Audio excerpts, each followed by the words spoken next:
Сәлем достар. Сабындың қалдықтарынан қайтадан жаңа сабын жасауға үйретемін.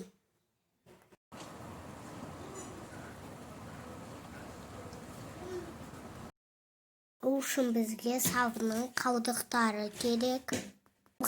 Сабынның қалдықтарын күштен өткізіп аламыз.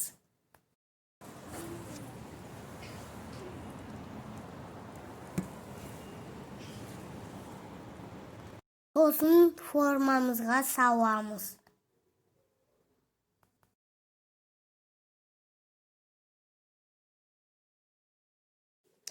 Жұмыс барысында маска кие алыңыздар.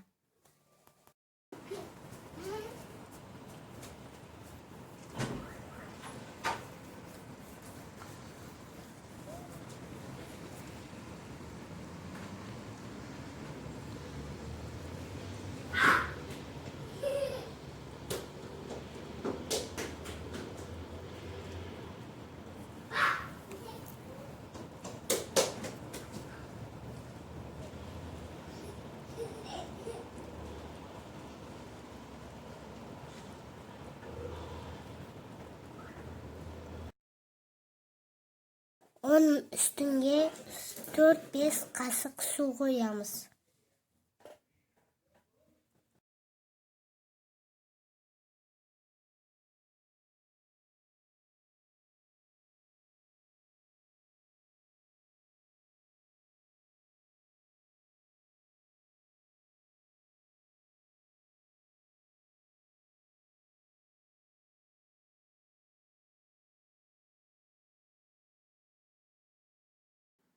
Қысқа толқынды пешке 4-5 секундқа қоямыз.